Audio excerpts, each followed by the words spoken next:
Hey y'all, it's Dr. Know-It-All coming to you from Tennessee. Actually, I am here for a cool Tesla event with a bunch of friends.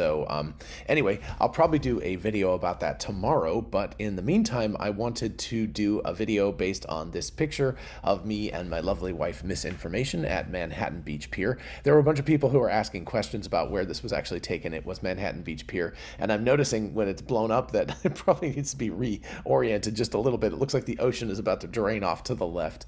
Anyway, I wanted to do this because I was just playing around with Grok image generation, and it's very, very good and very amusing, and I posted it, and then as a lot of people probably noticed, Elon Musk reposted what I had done. I woke up the next morning, I had not paid any attention to it, I just posted it, and anyway, and I noticed the next morning that it was already up to like 7.3 million views or something, and I've never had anything go well past 100,000 views or anything, so I was like, what the heck? So anyway, I looked, saw that Elon Musk had reposted it, so that's a big thanks to him for quite a bit of reach on this. But anyway, at the same time, basically, ChatGPT 4.0 came out with a whole new image generation like modality as well, and I was like, well, let's just do a head-to-head comparison. So anyway, you're looking at the original picture right here, but what I'm going to do is a side-by-side, and I'm going to pause for a moment as you see each one and let you make a decision about which one you think is best, and then I'll tell you my personal opinion,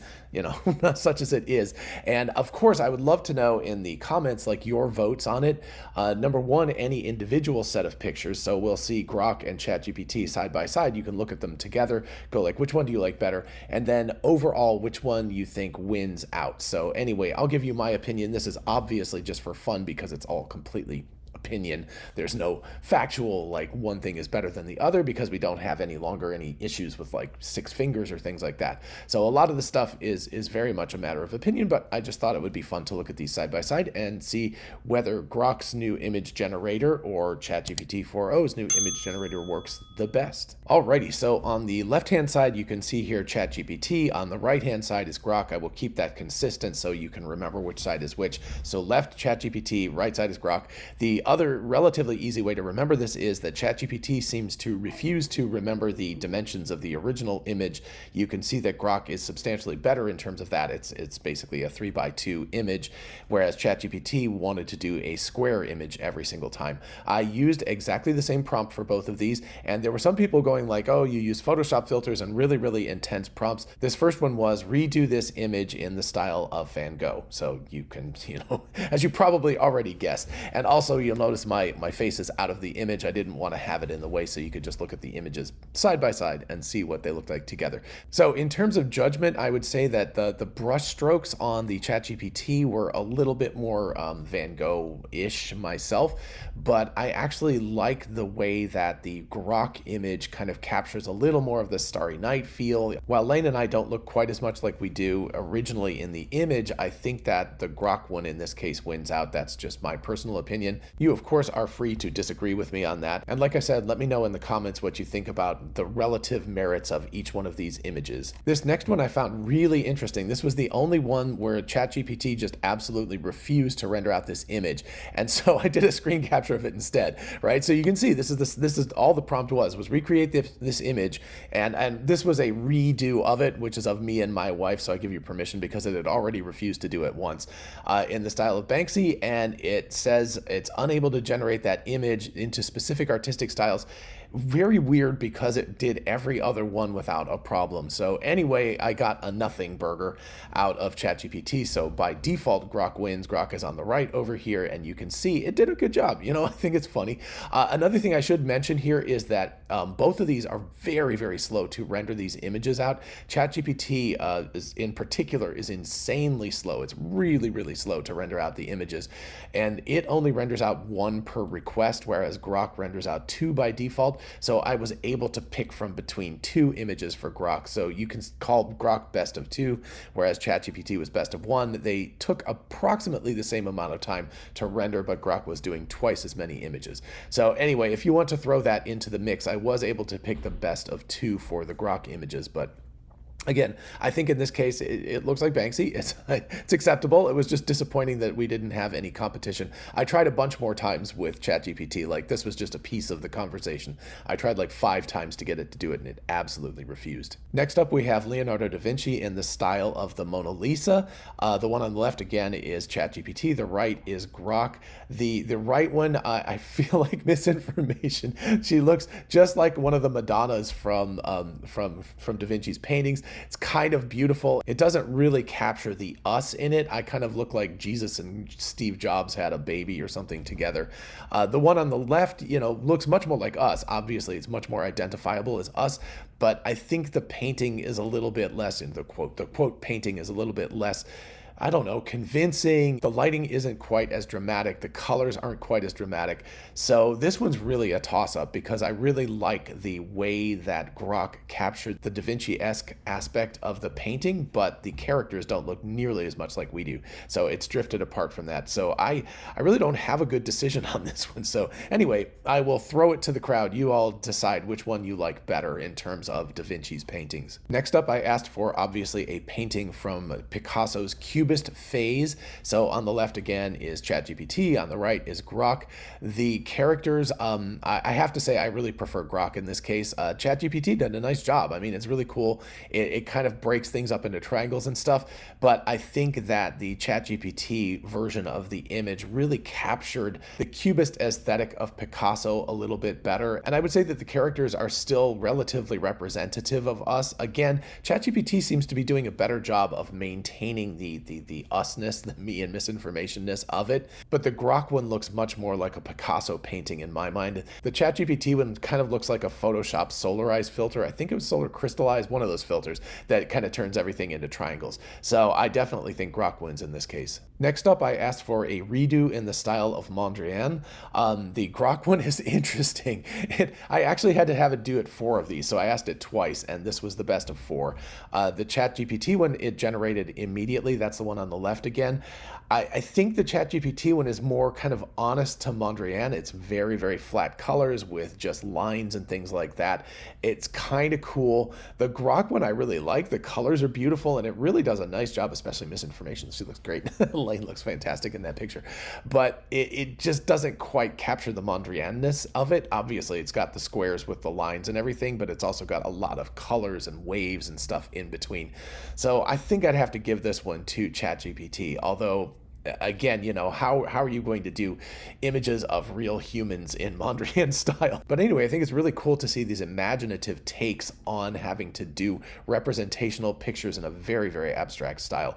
But in this case, I have to give it to ChatGPT, I think. Next up is pop art, aka Andy Warhol style. And on ChatGPT on the left is very much more a kind of like overdone version of it. Grok on the right is a little more representational. I think the characters have nice colors and stuff. The background, especially the ocean, is a little bit too kind of realistic-ish in my mind for proper pop art. And also, if you notice, like Lane's eyes, I noticed a problem with Grok in the eyes, especially behind glasses, is it tends to get them wrong, and this is a very good indication of that. Her eyes are all mangled up, and I don't know exactly what's going on. So in this case, especially because we're seeing a repetition of it, which was also another of Andy Warhol's kind of thematic elements, I really actually like ChatGPT's significantly better in this case. It's pretty cool. Next up, I asked for Pointillism or Pointillism. In other words, a painting by Georges Seurat, that kind of a painting. And again, ChatGPT's on the left and Grok is on the right. I think this one very distinctly falls to ChatGPT.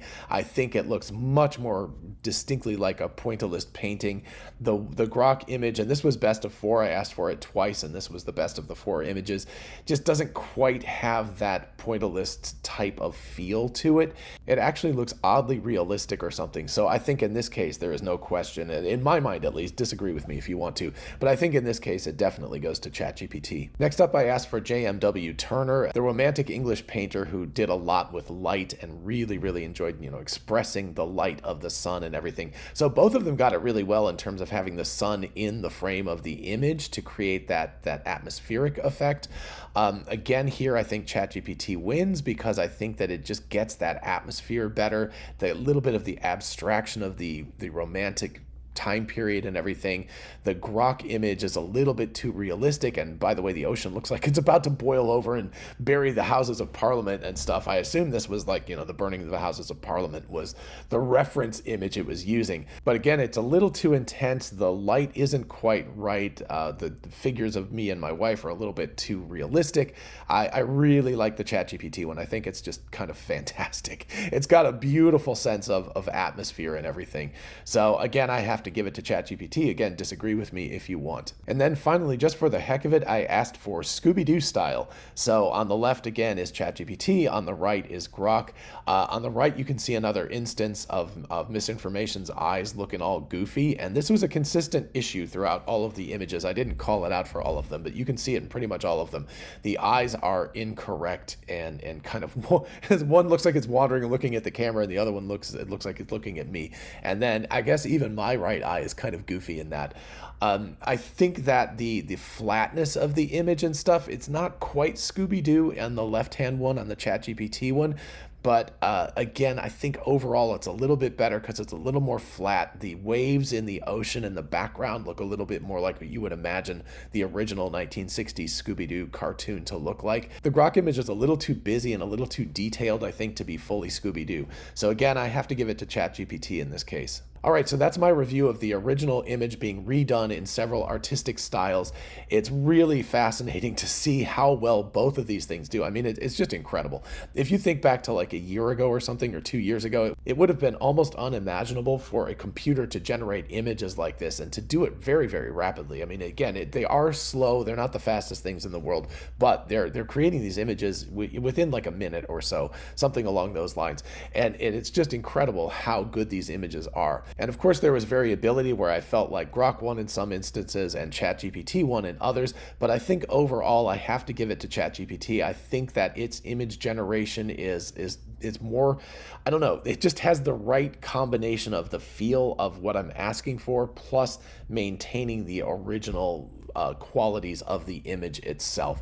And again, I think you can see it right here. I think that while the Scooby-Doo representation of Grok is good, that the one by ChatGPT is just simply better. Now, of course, this is a very particular use case, and I'm asking it to do very particular things, so I know that Grok would be better in other instances than ChatGPT, but I thought it was a really cool comparison, and if I had to make a decision, I would probably use ChatGPT to do this type of work in the future if I could only use one. But because of the fact that it's so slow, and apparently they melted down all their 4.0 servers, that's what Sam Altman posted. He said things are melting, so we're going to have to limit the number of requests people can do. Anyway, if I wanted things a little bit faster and I wanted more iterations of it, I would definitely use Grok because it's got a faster image generator and it's able to produce these things, and I can get multiple takes more rapidly and I can select between them. So there are definite advantages and disadvantages to each of these image generators, but really what it comes down to is we as the consumer win because these things are just fantastic and they're a lot of fun to play with, and I'll have to now figure out what I'm going to use for my thumbnail, probably one of these kinds of things, a side-by-side comparison, but it's really incredible to see how fantastic these image generators are now. Definitely let me know in the comments what you think about all of this. If you enjoyed the video, please do like it because it helps other people find it, and if you want more of this kind of content and other AI and Tesla related stuff, please consider subscribing. And in the meantime, I will see you in the next video. Bye-bye.